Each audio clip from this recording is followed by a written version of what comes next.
getting on the final? I mean, what's the thought process right now after so long? Yeah, I mean, I definitely cut it a little closer than I wanted to in that prelim, but, you know, last time at the Olympic trials I felt pretty bad in the prelim, and the final went a lot better, so hopefully the final will feel different, but if it doesn't, like, I'm super grateful to be there, and I'm proud of, like, all the work that I put in this process. Yeah, like being at the trials this time feels super different than the other times I've been here. Like, I have an amazing support system and coach that have like really believed in me through all the highs and lows, and like that's how I was able to get back here, and I'm just super grateful to be here and be in the final. Can you tell us what those last 3 years kind of look like? Just what's been different like 2021 to now? Yeah, I mean, well, as a lot of people know, anyone who follows me on social media, I've been in recovery from an eating disorder, which is a super long process. I think unless you've gone through it, it's kind of hard to understand, but it just takes a really long time to kind of heal the damage that happened and also rewire your brain. So it can be very physically and emotionally, mentally demanding. And so training at a really high level while recovering was hard. It was a lot to balance, but I feel like I'm kind of starting to come out the other side, see some of the positive benefits of the changes that I've made, and start to get glimpses of like the runner that I can become someday. So it's pretty exciting. When did it start cooking again for you? When did you realize, hey, I can get back to the trials and be effective? Yeah, I feel like last year I was starting to have glimpses, but I just didn't really have a very good structure around me. I didn't have a professional coach. I didn't really do like altitude camps. I didn't have like a super concrete idea of which races I wanted to do when I wanted to peak and stuff like that. So this year I really put all those pieces together, started working with David Roach, who's my coach, did some training stints in Boulder, Colorado, and just like really formulated very concrete goals for myself and goal races throughout the year, which helped a lot with having like a good training structure. How did you pick David?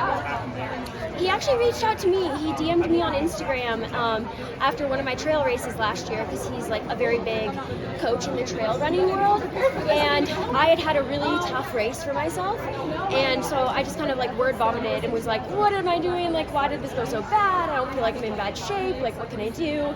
And he provided all this like very clear, concrete advice to me, and I was like, oh, can you like maybe start giving me some pointers? And then it just slowly morphed into him coaching me full time. Was the goal always to get back on the track or not? Yeah, this has been my goal since last October. After my trail season ended, I was like, I really want to get to the Olympic trials in the steeplechase. I feel like I have unfinished business there. Last time I raced the trials, I was mentally in a very bad place, and I think I could do a lot better if I came at it in a different mind space. You know, you were at World Cross Championships. You know, how did you just feel after Serbia and just coming back to the United States and I guess preparing for this? Yeah, doing cross country was a really great base training kind of racing environment. Got me back into competition mode, but you don't need a ton of specificity for cross country, so I was able to kind of like train through, not like peak at all, and still perform fairly well for myself.